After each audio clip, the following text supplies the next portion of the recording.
no idea how we got here, but here we are. Tyron Woodley, Jake Paul, this Sunday, fight predictions and fight breakdown. Let's go. Like I said, I have no idea how we've got to this point, but here we are. And the main thing to consider, I think, which is going to play a massive factor in these fights, is the pressure. Now, if I'm honest, 90%, 95% of the pressure is on Tyron Woodley's shoulders here. Yes, there's a little bit in it for Jake Paul, but I mean, not really. What has he got to lose? He's 3-0 in his professional career after that Ben Askren fight when people didn't really legitimise that. Fair play to the boy. He's come out and he's called an ex-UFC champion and a seasoned champion at that. And a good striker and a heavy hitting striker, which we'll jump into in a second. But fair play to the boy. He's sitting at home thinking, I've not got a lot to lose and a lot to gain. However, Tyron Woodley, on the other hand, is sitting at home with a lot on his shoulders. For the average person, maybe they don't know Tyron Woodley, maybe they don't know Jake Paul. So when they look in the papers and the headlines say Jake Paul beats Tyron Woodley MMA fighter, someone may turn to the mate and go, oh, that YouTuber beat that MMA fighter. Yeah, and it's ducks off a water's back, water off a duck's back for the most part. But not for Tyron Woodley, not for the MMA community, not for boxing, and not for fans either. Because you have to remember that, like I said, Tyron's a very legitimate champion. And what's most recent in people's memories, and this industry is very much what have you done for me lately, is a 4-fight losing streak. And I mean, people take that wildly out of context. And if you actually look at the people he's losing to, he lost to in those last few fights, Luque for the most recent example, that's a very well-seasoned loss. I mean, you never want to, I'm talking about like as a stake, you never want to lose, but if you do, you want to lose to the best person. And Luque's in that title picture now, and that's not to mention the losses before. So you can see the people that he's fighting absolute killers week on week. And as we know, as he's come out and already said, his heart wasn't really in it. He wasn't really training properly. He was partying a lot. He was quite invested to his rap career. So that contributed to that sort of slide. Not to say that he wasn't deserved to be in the UFC anymore on ability, but obviously his age, and he wasn't competing for that title anymore. So obviously it made sense to move on. But that's what we have in our brains. So if fans then add to that a Jake Paul loss, now it doesn't matter what Jake Paul does in his life or his boxing career, that loss will never ever age well, ever, for Tyron Woodley, and that will very much tarnish his legacy for him. He's a Hall of Fame fighter, Tyron Woodley, and he's a very legitimate fighter. And he's worked, I know it sounds kind of crazy, but he's worked his whole life for all of these accolades. And losing your last 4 fights in the UFC, I mean, it's not ideal, but it happens, and that's often forgot in a few years, and you're remembered for the great performances that you put on. But a loss to Jake Paul, on top of that, that isn't going to sit very well. For him mainly, he's got his ego very much invested into this. Whereas you maybe have a look at his last fight with Ben Askren. Ben Askren was rocking up for a payday, so it's very, very differently. Jake Paul doesn't care. Like I said, he hasn't got a lot to lose. He's called out the big boy, and if he loses, he lost to an ex-champ. If he wins, I cannot even imagine the internet. But that's what Tyron Woodley has riding on his shoulders, and I think that plays a massive part.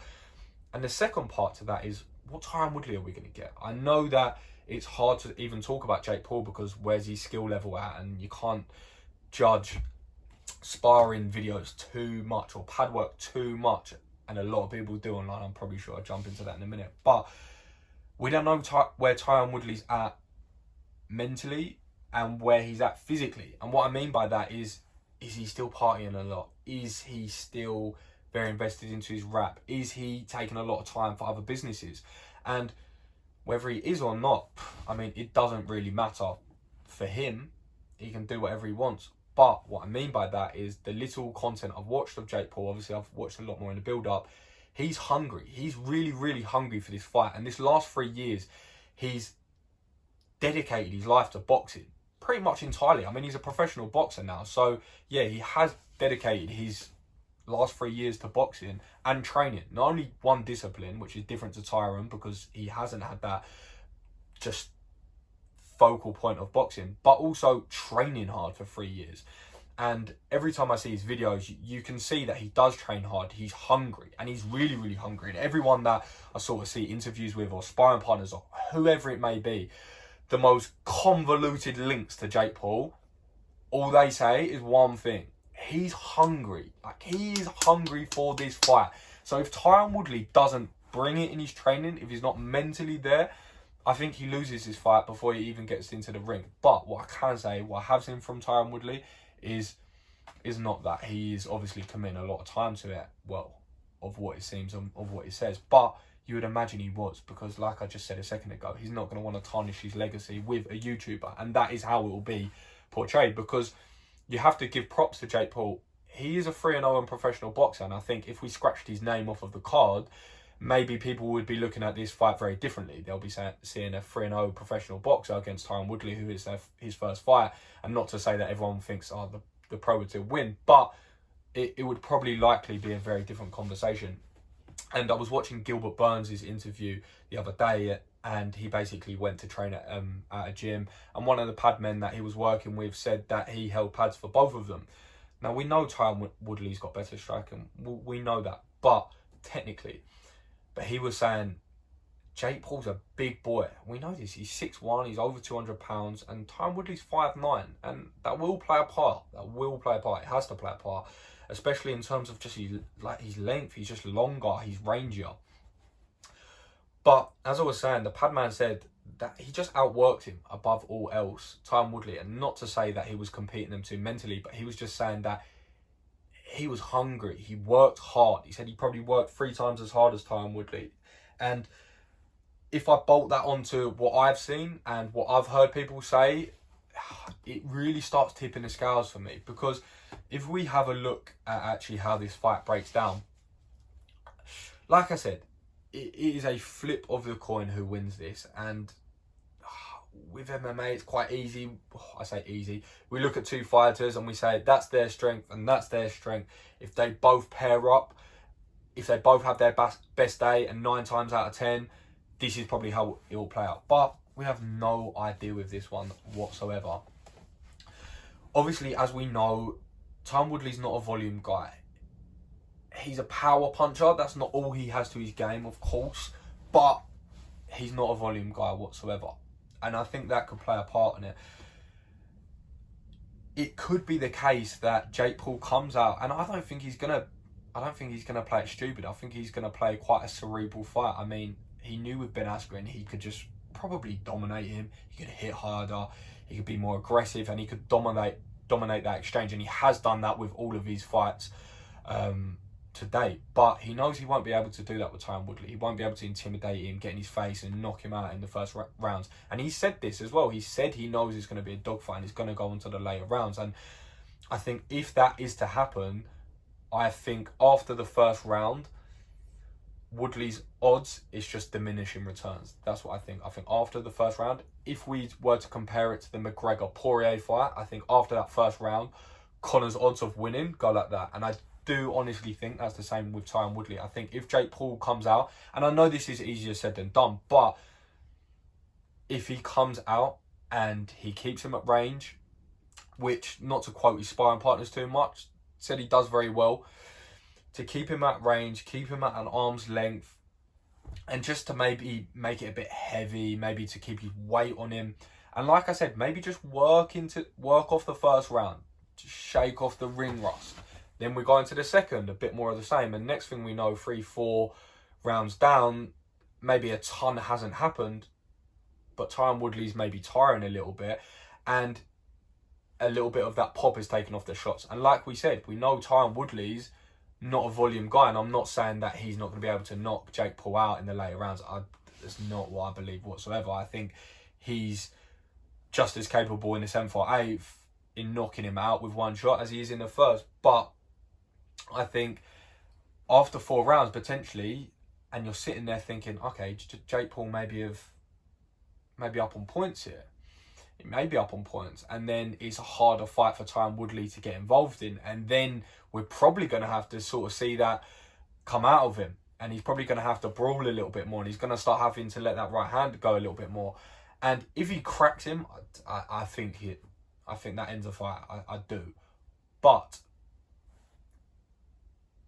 there's only a limited reserve of them. He can't just throw them out constantly, as we know, and it's exhausting. And especially if you're missing them, it's exhausting. So he has a limited supply of those sort of big shots, which is obviously going to work in his detriment. So I think if I can see Tyron Woodley winning this, I think if he comes at I was watching Tyson Fury's old man speak about it on a breakdown video as well, and I have to agree. I think if he comes out early and manages to rattle Jake Paul, manages to sting him with a right hand in the first, or just crack him early on, it's going to put Jake Paul in a place where he's not been before. And it's a whole different dogfight, because Jake Paul may be a boxer, he may be a professional boxer, and he may have been doing it solidly for 3 years, and he may have been working harder, but Tyron Woodley is a fighter.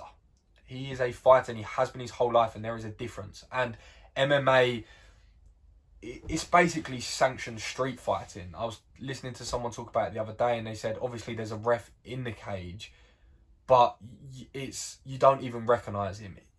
You're waiting for him to stop the fight, and it's almost anything goes. Obviously it's not, there's something you can't do, but you catch my drift. He's a fighter at heart. So does Jake Paul have that? I mean, it's impossible to say because we haven't seen it, but I think if he cracks him early, it ruffles his feathers. His game plan's out the window. Is he then going to have the composure to maybe get back on his game plan, or is he going to get a little bit flustered and then maybe try and even the score up a little bit? Because even though he may handle pressure very well, Jake Paul, I mean, he's got millions of followers, which is a big thing. He's got a lot of media attention, which is a big thing. And he's had fights before where he's walking into rings.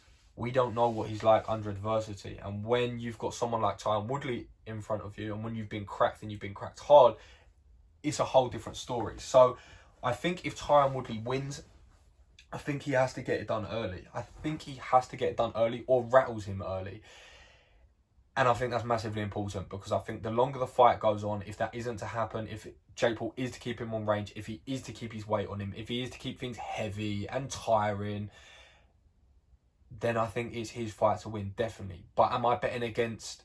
And the thing is as well, which will work in Jake Paul's detriment, is if the boxing ever gets dirty, if it's ever in that clinch, if it's very close proximity, Tyron Woodley 0 to 60 hand speed is dangerous. It's dangerous, and you don't want to be in that pocket, because that could end your night for Jake Paul. So he has to be very careful, and he has to be very safe. I think, like I said, if he's going to win it, he's going to have to... Jake Paul, I think he's going to have to play a very, very clever game. I think he's going to have a lot of composure, and I think he's going to have to play to his strengths. His hunger, his gas tank, his youth, his age, and that sort of dog in him that he's been talking about. Whether we see it or not is another thing, but I think that's how he wins a fight. So my prediction is going to be a Jake Paul decision. It really is. And it pains me to sort of say that and go against that sort of MMA, but I do think that's how it plays out. And I think Jake Paul, even though he's called out this big name, I don't think he would have taken this fight if he didn't think he could win. I don't think his management would even allow if he didn't think he had a win or a strong chance of winning. And I really think he does. I really, really think he does. And as we know, he, like I mentioned before, he has all the resources one person can possibly have. Doesn't need to worry about work. He can fully commit his time into training and into boxing. And like I said, unlimited disposal of nutritionists, sparring partners, coaches, trainers, everyone, you name it, price tag, you name it, he's got it. And tunnel vision on one sport, on one event for a number of years, it's going to be a very, very difficult night out, I think, for Tyron Woodley. I don't think he's going to get knocked out. I don't think he's going to get battered and bruised, but potentially his ego may. But let me know what you think in the comments below. Drop your thoughts. As always, if you enjoyed the content, drop me a subscribe. Lots of content coming your way, and enjoy the fight.